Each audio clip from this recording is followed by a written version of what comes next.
2 माह से कोई मेरे दरवाजे पर रोजाना कचरा फेंक कर चला जाता।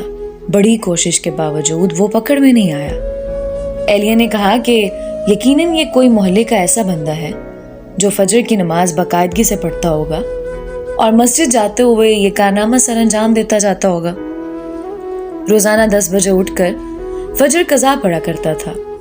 20 दिन कबल मैंने एलिया से फजर में उठाने का कहा तो एलिया हैरान कि ये आज सूरज मशरिक की बजाय मगरिब से कैसे निकल रहा है। खैर, उन्होंने मुझे अगले रोज फजर के वक्त उठा दिया। मैंने उठते ही खिड़की से नीचे झांक कर देखा तो दरवाजे पर कचरा मौजूद नहीं था। फटाफट वुजू किया, खिड़की के पास ही मुसल्ला बिछाया और 2 रकात सुन्नत खटाखट पढ़कर फिर से झांक कर देखा तो कचरा दरवाजे पर पड़ा मेरा मुंह चिढ़ा रहा था। खैर, फिर 2 रकात फर्ज पढ़कर दोबारा सो गया। अगले दिन सुन्नत के बजाय फर्ज पढ़ते ही कचरा फेंक दिया गया।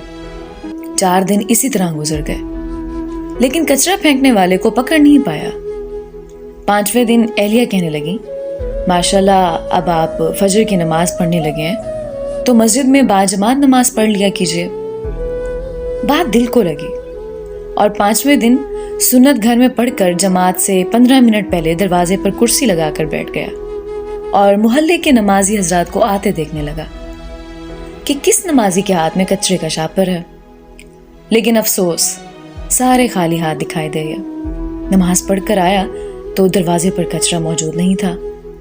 1 हफ्ते मुसलसल पाबंदी से बाजमात नमाज पढ़ने के बाद मैंने एलिया से कहा, बेगम अब कचरा फेंकने वाला शायद डर गया है, जब भी कचरा नहीं फेंक रहा। अब आप मुझे फजर के वक्त नहीं उठाना। एलिया कुछ नहीं बोली। अगले दिन एलिया ने तो मुझे नहीं उठाया, अलबत्ता मेरी खुद आंख खुल गई। खिड़की से झांक कर देखा तो कचरा दरवाजे पर मौजूद था। टाइम देखा तो फजर का वक्त तो बाकी था, लेकिन जमात निकल चुकी थी। अब अगले दिन फिर वही मामूल था।